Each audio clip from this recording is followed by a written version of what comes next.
you, George? Yes, go back to sleep, old girl. What time is it? Rather late, I'm afraid. Sorry I disturbed you. I don't mind. Was it successful? Oh, I believe so. Decent chap, Laidlaw. Inclined to spin a few yarns about his share of the market, but a realist when it comes to investment. My collar's too tight, Maria. You're fatter than you used to be.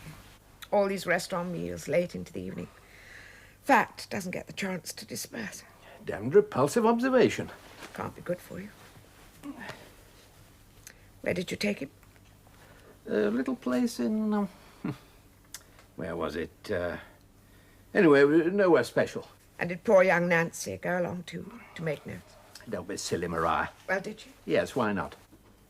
You could be accused of overworking that girl. Doesn't it ever occur to you that she might have alternative ways of filling her evenings? Well, that's the point. She hasn't. Week in, week out, she has no pleasures, no treats. I doubt if she gets a square meal left to herself. She's showing a keen interest in the business. Heart and soul in it, in fact. And why? Because she knows now she has a chance of entering a different world. Silver cutlery, waiters, dancing attendants holding a shabby coat for her. Nowhere special, you said? This restaurant where you took Mr. Laidlaw. If that isn't special, let me know when you find a place that is. Must you be so disagreeable? It's too late. All right. It's too late.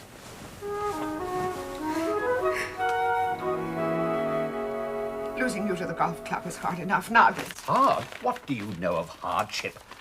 I've made myself responsible for your comfort and well-being, and after years of struggle, you're well provided for. I struggled too. Yet you do nothing but criticize and complain and become unreasonably jealous.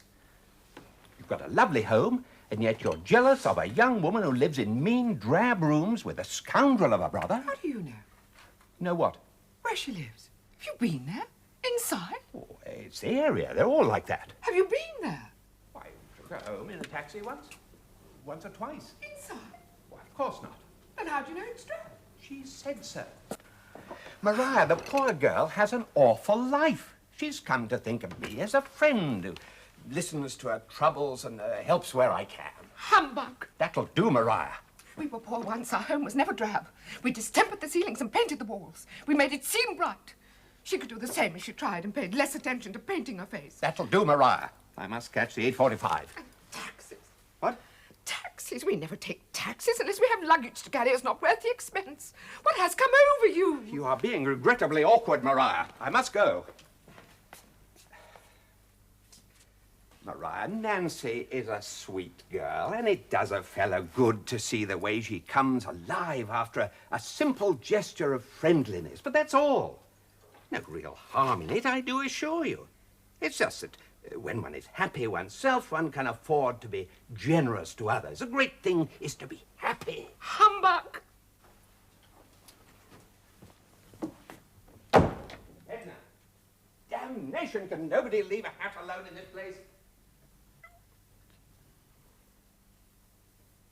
George, how can you be such a fool?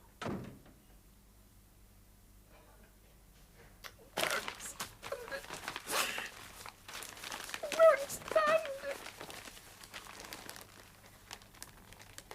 Oh, see, you was upset. I won't stand it. What can I do?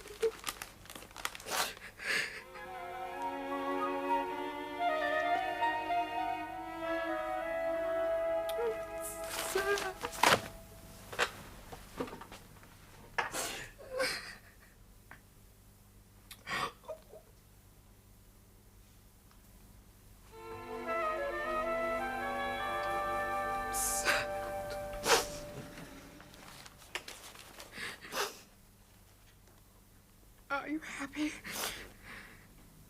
If not, consult Mr. Parker Pine, 17 Richmond Street.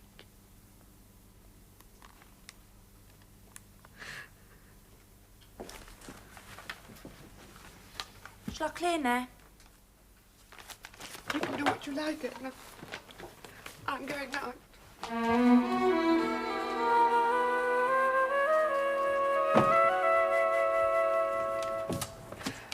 Chilly morning, sir. Yes, indeed. Miss Purvis not in yet. I dare say she's having trouble with her tram.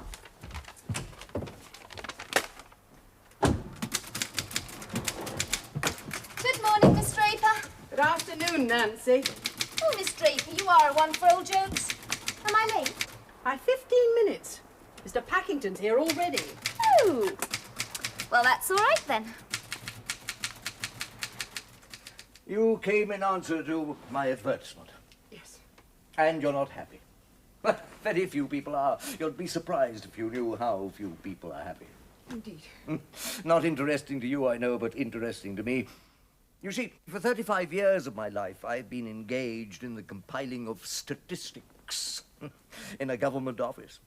35 years, Mrs. Packington. Now I'm retired, and it has occurred to me to use the experience I've gained in a novel fashion. It's all so simple. Unhappiness can be classified under 5 main headings. Only 5. No more, I assure you. Tea. And ratafia biscuits, Oh. My favourites. of course. Unhappiness is a malady, and once we know the cause of a malady, the remedy should not be impossible. You see, my dear lady, I stand in the place of a doctor. Isn't that so, Miss Lemon? Yes, just as a doctor first diagnoses a patient's disorder, then proceeds to recommend a course of treatment. Of course, there are cases where no treatment can be of any avail. If this is so, I say, frankly, I can do nothing. But if I undertake a case, Mrs. Packington, the cure is practically guaranteed. Yes, I don't think it's very likely that... On the other hand, I have been so very unhappy lately that it seemed a pity not to. I couldn't help wondering... Shall we diagnose your case? Now, the trouble concerns your husband. You've had, on the whole, I think, a happy married life. Your husband has, I think, prospered. And I think there's a young lady concerned in the case. But how... Perhaps a young lady in your husband's office. How do you know all this? Statistics. Life can seldom offer me any surprises. Apart from small elements, which again can be statistically projected. Tell me, how is he making you unhappy? Oh, you can speak freely in front of Miss Lemon. She's utterly to be trusted. I'm sure. Well, it's this girl. He pays her such attention. He takes her on the river. Well, I'm fond of going on the river myself. And I like going to the theatre, but George has always said that he was too tired to go out at night.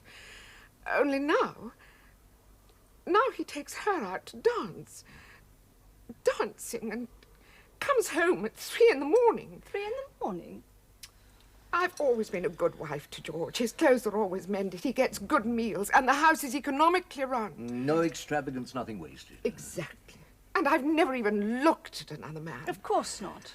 And now, when we've got on in the world and could enjoy ourselves and get about a bit, do all those things that I've always looked forward to doing, well...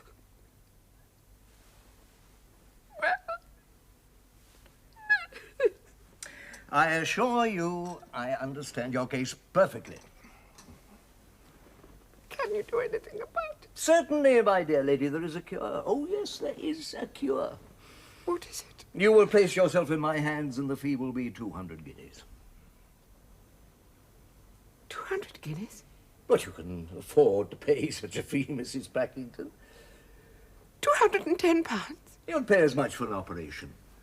And happiness is just as important as bodily health. I pay you afterwards, of course. On the contrary, you pay me in advance. No, I'm sorry. I don't quite see my way to... To buying a pig in a poke. Well, perhaps you're right. It is a lot of money to risk. But you see, you've got to trust me. You've got to pay the money and take a chance. Those are my terms. 200 guineas? It is a lot of money. Good morning, Mrs. Packington. Let me know if you change your mind. Yes, I don't think that's very likely. No. Forgive me for taking up so much of your time. Goodbye. Goodbye, Mrs. Packington. Goodbye. And thank you for the tea. Pleasure.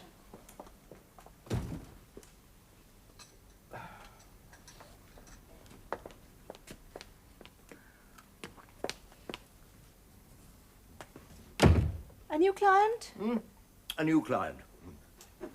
Schedule A? Well, Schedule A, of course. Now, interesting how everyone thinks his or her own case to be unique. Well. Now, warn Claude. At least an hour's briefing tomorrow morning at Moroni's, and tell him not too exotic, no scent, and he'd better get his hair cut short. Shall I make our usual appointments for Mrs. Packington? Oh, yes, why not? For the moment she's jibbing, but she'll be back. This afternoon, probably. About 4.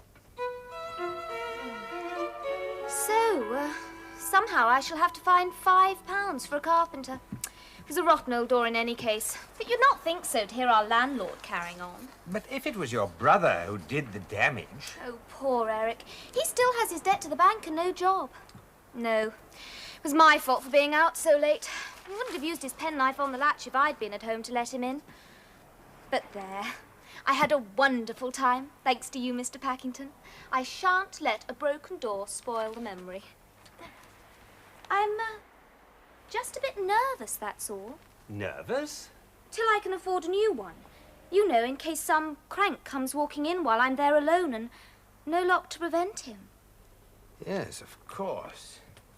Nancy, tell your brother to get a really good carpenter. £10? Well, my dear child, it is my responsibility. After all, you must see that. It would never have happened if I'd got you home earlier. No, I oughtn't. I had to think about it, do you see? I don't approve of gambling, but I've never been afraid of making sensible investments. I needed a while to decide what value to place on my chances of being happy. And you're not placing a bet on an outsider, Mrs. Packington, but looking forward to reaping a good dividend. Thank you. I'm honored by your confidence. A client who cannot trust me is unlikely to benefit from treatment. And now? And now you will return home. Home? You have no important engagements tomorrow. No, no, it's the day we clean the brasses. Good. Will you make out a receipt for Mrs. Packington, please, and take a note of her address, and then order a taxi for her journey home? Taxi? Oh, no, I never bother with taxis. Unless it's raining or you have luggage to carry, it's not worth the expense, I know. But circumstances change. First post tomorrow morning, you will receive certain instructions, which I will be glad if you will carry out.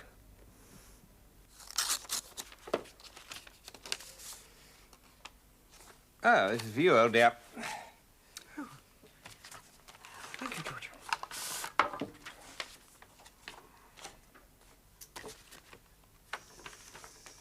An invitation. This is for you as well. Oh, thank you, George. Well, it's better be off, old dear. Maria, it's just possible that I may be out to dinner again this evening.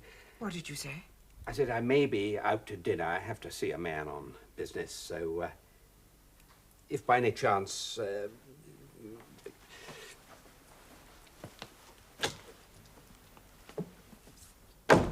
Edna, good morning to you.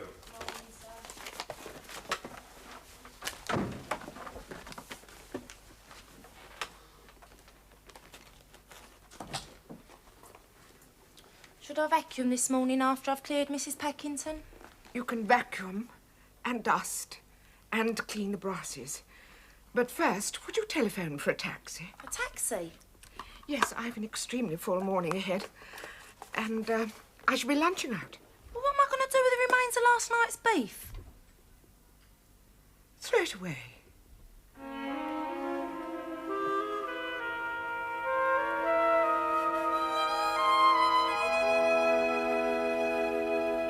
For your buttonhole? For you, Miss Lemon. A late flowering rose, not yet in full bloom. Let us cherish it before the frost nips it in the bud. Claude telephoned. He wants to know which tie. Plain silk, dark. Exclusive clubs and public schools mean nothing to Mrs. Packington. Quite. Oh, and tell him no overcoat.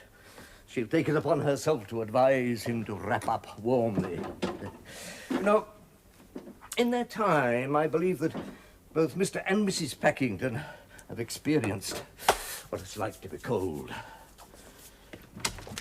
A chill? We can't have that. I felt simply awful when I woke up this morning.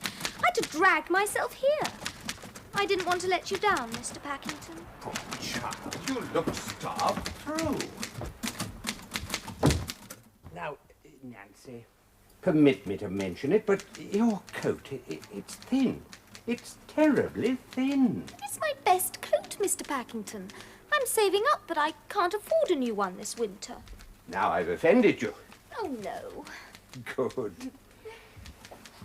Now, I want no nonsense Oh, about but Mr. this. Packington, I couldn't No, possibly no take- silly pride.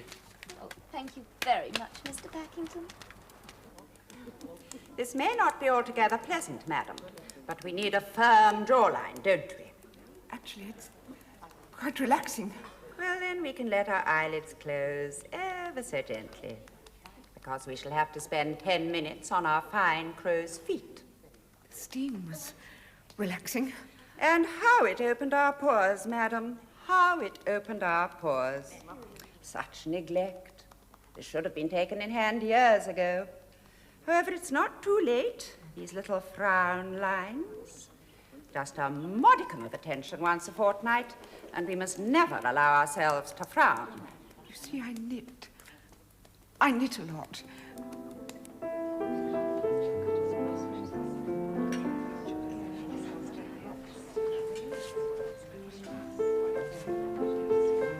Good. Punctual to the minute. Fine. Well done, my dear fellow.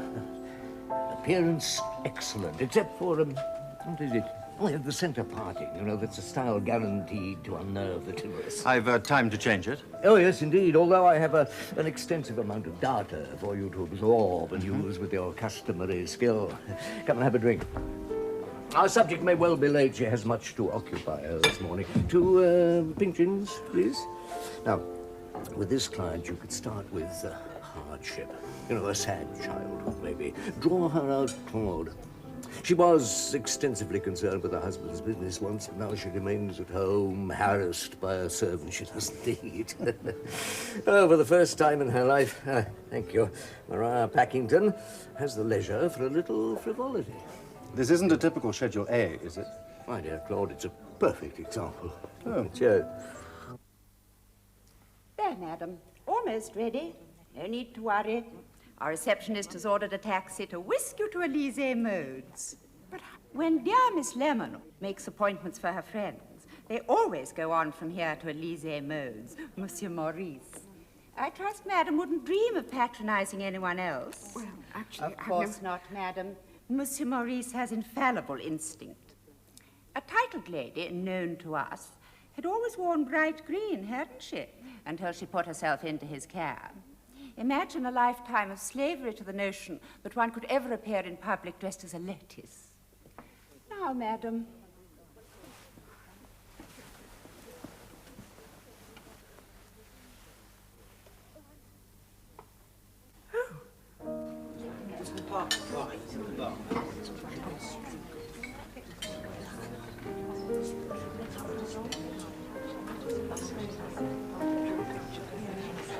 Mrs. Packington, I'm delighted to see you, as would be every man of good taste. You look charming. Thank you. And how do you feel? Different. Come and sit down. I venture to order you a white lady.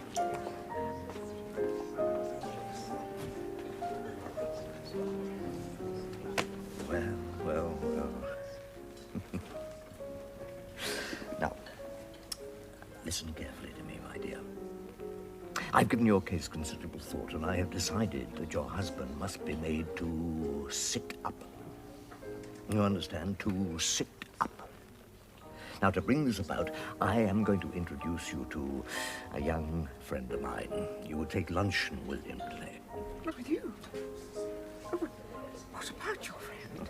I mean, won't he mind? I mean, I wouldn't want Shall to. Shall we drink to your health and happiness? One being as important as the other.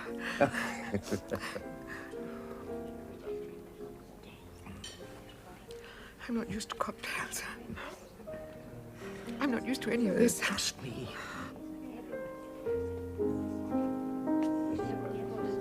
Ah, Claude. Mrs. Packington, allow me to present Mr. Luttrell. Delighted to meet you. I was always a plain cook myself. My husband used to prefer it. But there's no food in Europe to compare with an English Sunday dinner cooked at home by a woman who cares. You must miss the sunshine, Mr. Luttrell. Oh, not really. There's more romance in an English autumn, wouldn't you say? I expect it's very nice in the south of France, though. Well, yes. But the sight of trees in a London square, their leaves turning bronze, drifting down, rustling along the pavements, and that hint of mist in the morning, I wouldn't exchange that for all the delights of the Riviera. I know what you mean. I used to work for George when he started in business, just clerking, typing, answering the telephone, that sort of thing, nothing important. But we had a flat in Muswell Hill then, and we used to walk to the tube through Highgate Woods every morning. And there were squirrels in the trees. Always squirrels playing. It was a good beginning to the day. Did you enjoy being a businesswoman? Well, I seem to have had a head for figures. I suppose it's rather like working out knitting patterns. I like doing that. The more complicated, the better. Yes, I enjoyed it. It was hard work there and not very successful at first. I'd send out hundreds of letters and price lists without much response. And then a few orders would come in and then some more and... Oh, in the end, it was a treat to see George's face when we opened the post in the mornings. We're in Bakelite, you know. Ah, Bakelite. Mainly domestic goods. No more, Mr. Luttrell, thank you. And then we moved into a bigger house, and George felt that, well, it wasn't quite right for a man in his position to have a wife at work, and so... So now you're free to enjoy yourself. Yes, I suppose I am. Splendid. Are you fond of dancing? I used to be. Do you know the Aphrodite? No, we seldom go out anywhere nowadays. My husband doesn't care to go out in the evenings. Then I must take you there. Oh, don't be absurd, Mr. Luttrell. Mr. Packington couldn't be so unkind as to keep you at home. Well, you must tell him. Women don't tolerate male jealousy these days. Jealousy doesn't come... What? The Aphrodite. There's a marvelous dance band. When should we go? It's a nightclub. One of the best. Tomorrow? Well, my husband may not... Very well, Mr. Luttrell. Tomorrow.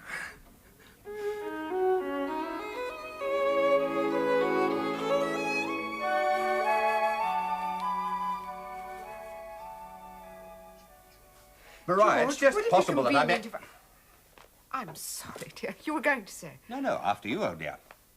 Well, I was just wondering about your evening arrangements. I know you'll think it's ridiculous, but I wondered if you'd mind. Yes, I do. I do mind, Maria. If a wife has nothing better to do than keep checking up on a fella, then I suggest she takes up a useful hobby. George! Keep her thoughts occupied and put a stop to these damnable suspicions.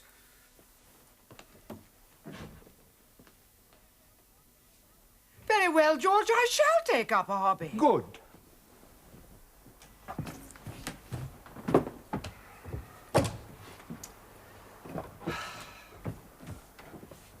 Your mail, sir. And a young man brought this for you. Miss Purvis's brother, he said.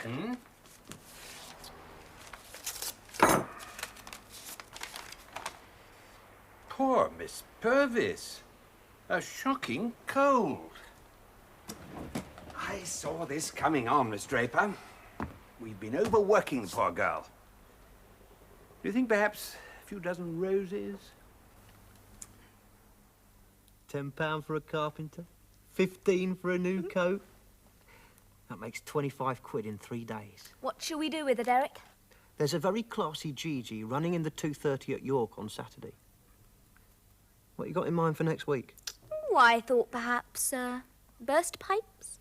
Who's a clever girl, then? Oh, Eric.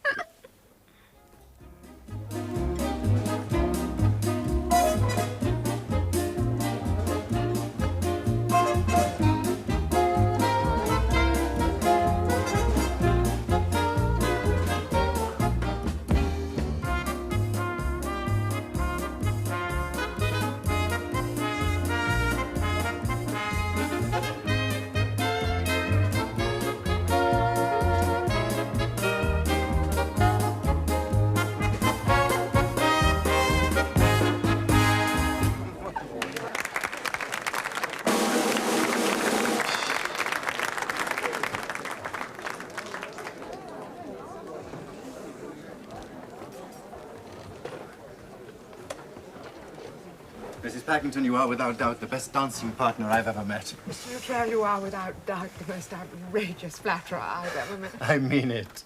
I'm no expert. I'm simply following you. How charming you look.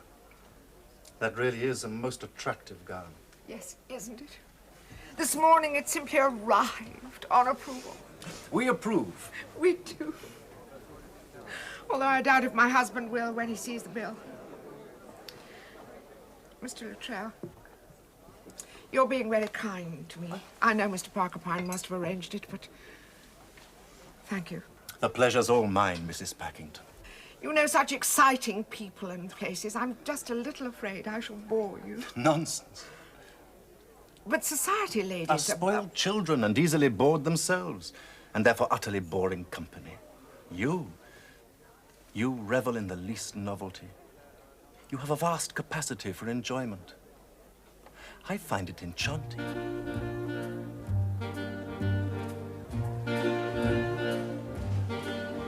Shall we dance?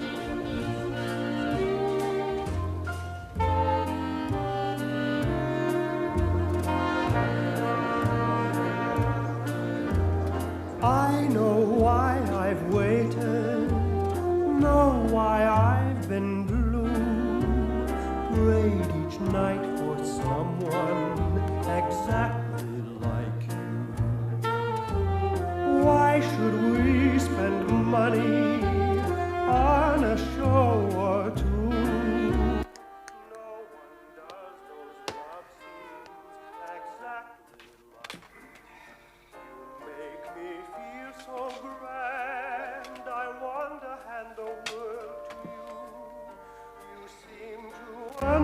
Understand each foolish little scheme I'm scheming, dream I'm dreaming. Now I know why Mother taught me to be true. She meant me for someone exactly like you.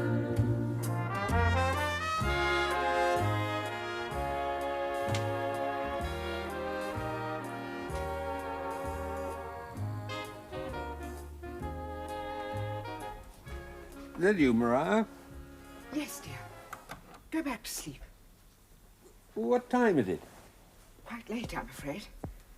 Sorry I disturbed you. Where have you been? You told me to take up a hobby, George.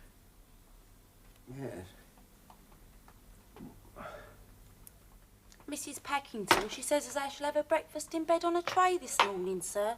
What with her deciding on a lying, like a proper respectable lady in a book.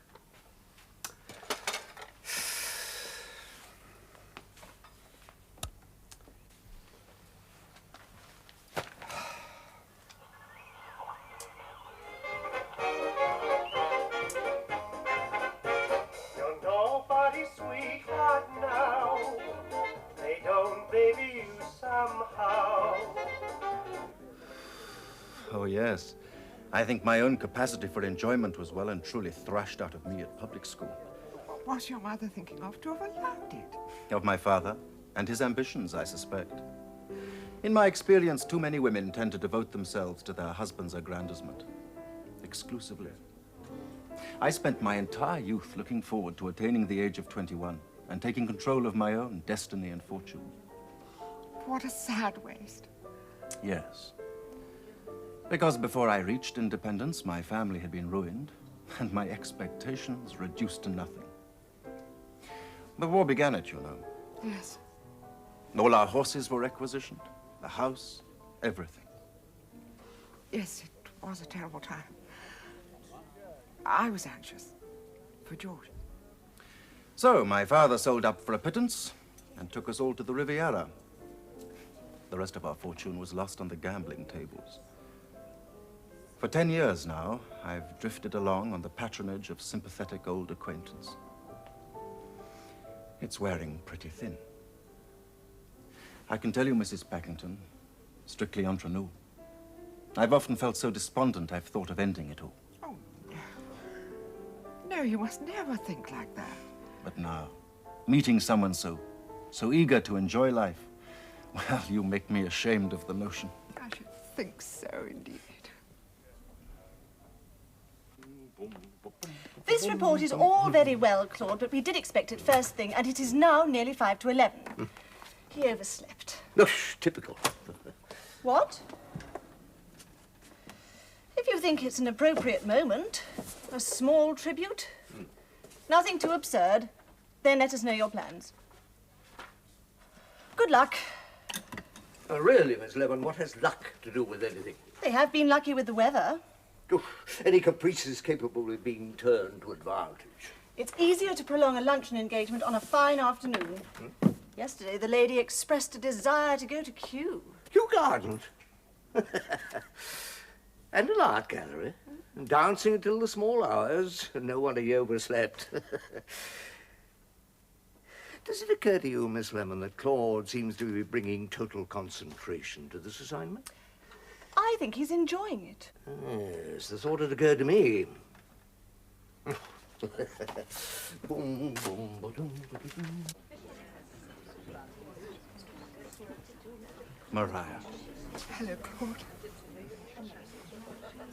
Goodness, your hands are cold. Sit down. I've ordered some tea. Lovely. Did you come without an overcoat? It seemed a bright afternoon. It always does when I'm meeting you. That's a charming compliment, but not worth catching cold for. Oh, a small tribute. Gilding the lily, of course. In my case, I think it's more like gilding the gingerbread, but let that pass. Oh, how pretty. I haven't a brooch or anything. Oh, I say, do you think you could possibly find the lady a pin? A pin? Yes, sir. I expect so.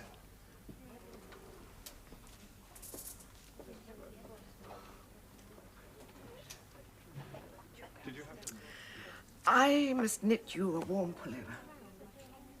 What's your favorite color? The color of your eyes.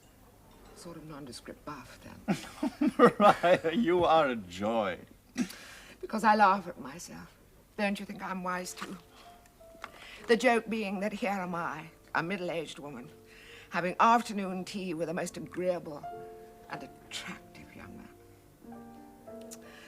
You don't ever...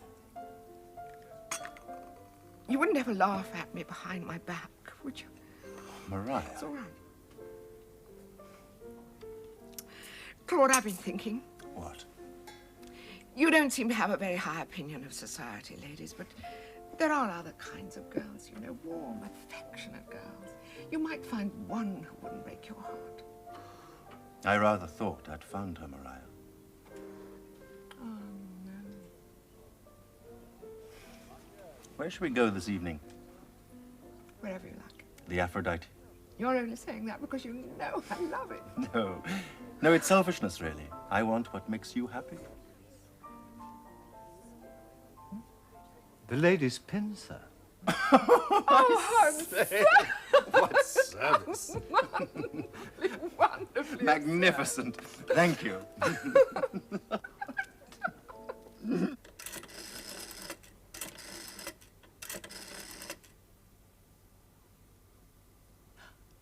Could I speak to Mr. Claude Luttrell, please?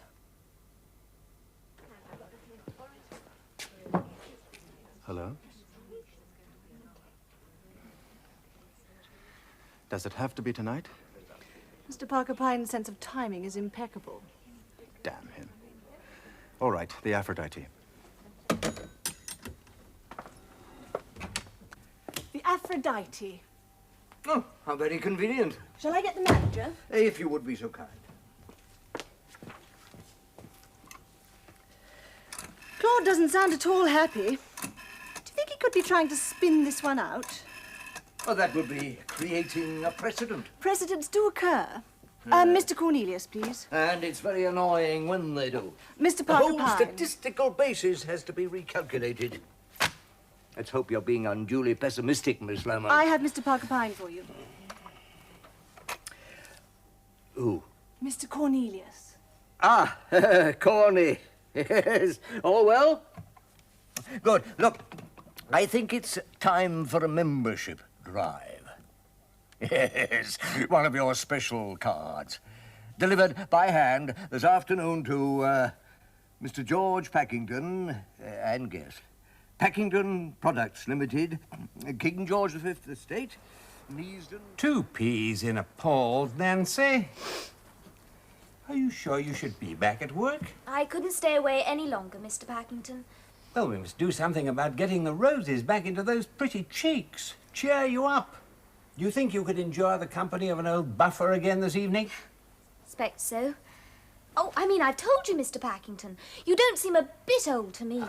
Then here is a heaven-sent opportunity. It arrived this afternoon. The Aphrodite. Some nightclub looking for new members. Mr. George Packington and guest. How did they get your name? One is known, you know, Nancy. Sounds rather jolly. You won't have been anywhere like it, I'll be bound. What do you say? No. I'm sure it's much too smart for me, Mr. Packington. Why, I haven't a dress fit to wear.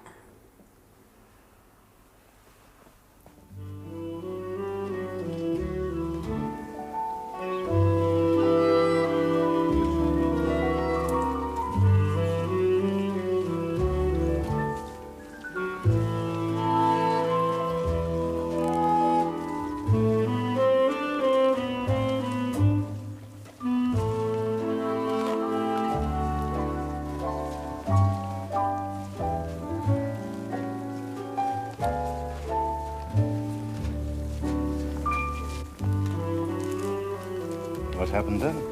My husband's here. With that girl? Yes. You want to sit down? No.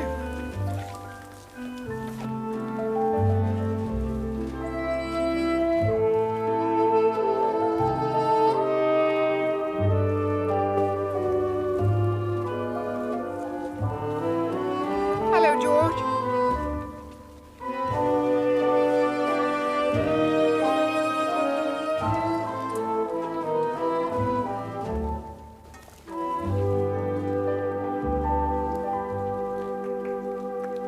I should like to sit down now, please.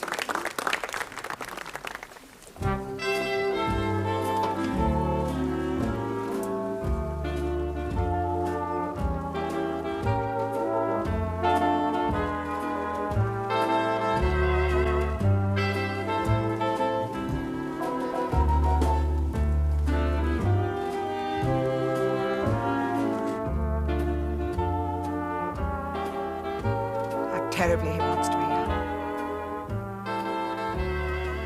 Claude, what do you think of Mr. Parker Pine? Offering his services to people like myself. People browsing through the agony column to pass the time. People desperate enough to try to buy a chance of happiness. Is he a charlatan or just a magician? Does it matter if he's been instrumental in making you happy? Statistics can't provide a perfect answer every time. No. Shall we dance again? Yes.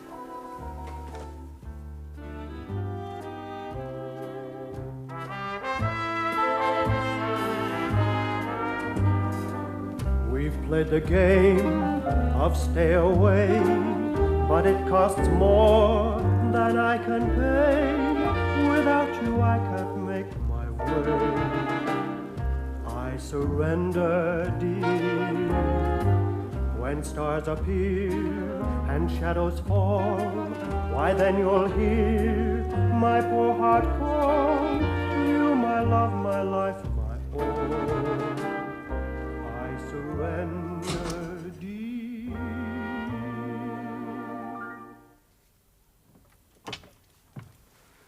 Ah, you're back. Yes, I'm back.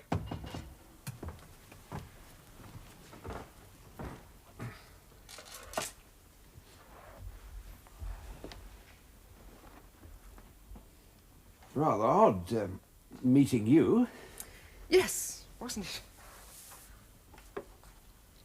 I thought it would be a kindness to take that girl somewhere. She's been having a bad time at home, and I thought, well, your kindness, you know. Who's that chap you were with? I haven't met him, have I? Luttrell, his name is. Claude Luttrell. How'd you come across him? Someone introduced me. Rather an odd thing for you to do, wasn't it? Go out dancing at your time of life. Mustn't make a fool of yourself, old dear. A change is always nice. Yes, but you must be careful. A lot of these lounge lizard fellas going around, you know, and middle-aged women do sometimes make awful fools of themselves. Just warning you, my dear. Wouldn't like you to do anything unsuitable. I find the exercise beneficial. Expect you do, too. Great thing is to be happy, isn't it? I remember you saying so one morning at breakfast, about 10 days ago. Yes. Schedule A, final phase, final briefing, Miss Lemon. Claude has accomplished another successful assignment. Her husband has seen them together? Yes, and will have warned her against him. Splendid. I wonder what your little present will be this time, Claude. Well, when she meets him at luncheon today, a gold watch in all probability. Oh, no, too formal. A gold cigarette case, perhaps. And Claude, at luncheon, I think would be the moment for you to renounce your way of life. So soon? About 3, shall we say.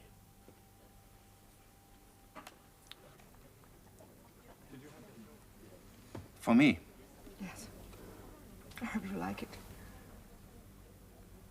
Why'd you give me this? I won't take it. Take it back.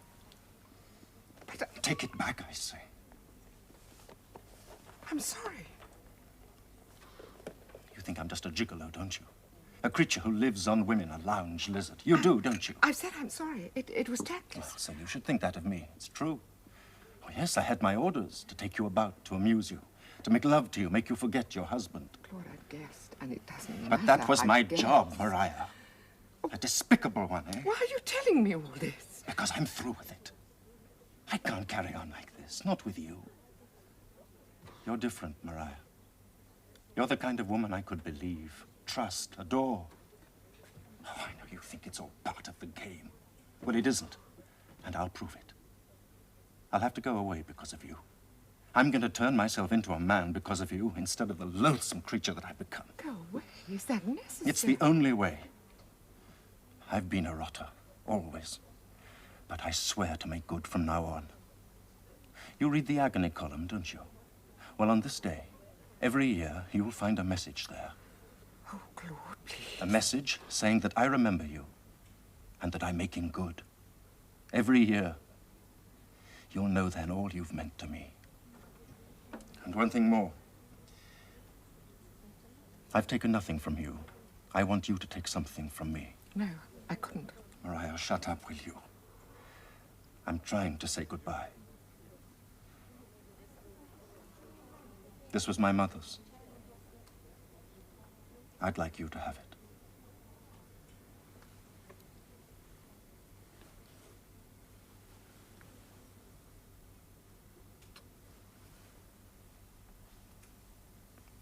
Goodbye, Mariah.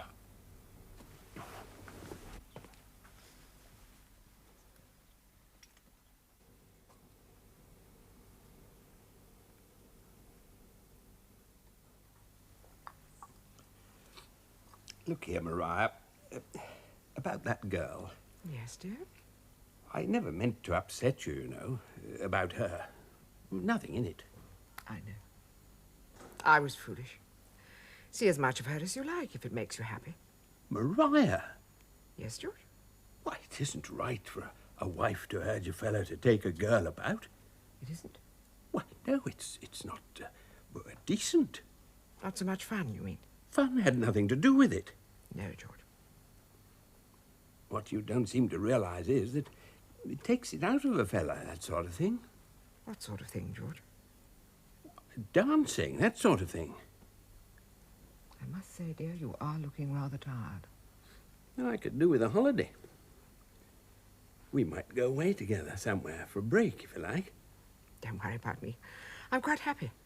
Damn it, woman, I'd like to take you somewhere. We might go to the Riviera.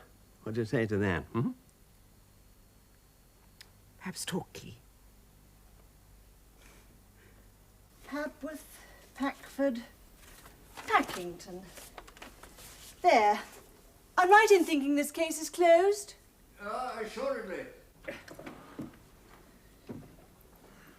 What was the entertainment account? £102, 14 shillings and sixpence. Good morning, Claude. Everything go all satisfactorily? Yes, I suppose so. Bring. What name did you have inscribed in it? Matilda, 1899. Excellent. And the wording for the advertisement? Making good. Still remember Claude. Make a note of that, Miss Lemon. To be inserted in the agony column on, what is it, November the 1st for, let me see the entertainments again. Oh, yes, 10 years, I think. That'll leave us a profit with from next to £90, and that's adequate. Quite adequate. Mr. Parker-Pine, there's something I've got to say. Yes, Claude? I don't like any of this. It's a rotten game. My dear boy. Better come through for a moment. I think we may have a small element of surprise. It could have been statistically projected.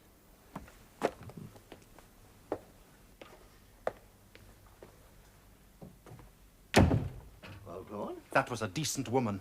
A good sort. Telling her all those lies, filling her up with the usual sob stuff. Well, I've had enough. It makes me sick. Dear me, I don't recall your conscience ever troubling you before. You've had a splendidly notorious career. Well, I'm beginning to feel differently about it all. Look, this game, it isn't nice. Now, look at it this way, Claude. Instead of displaying your usual callous mercenary instinct, you have given an unhappy woman what every woman needs. A romance. A woman tears a passion into pieces and gets no good from it. But a romance... A romance, my dear Claude, can be laid up in lavender and looked at through all the long years to come. I know human nature, my boy, and I tell you that a woman can feed on such an incident for years. Well, I think we can safely say that we have discharged our commission to Mrs. Packington very satisfactorily. Well, I don't like it.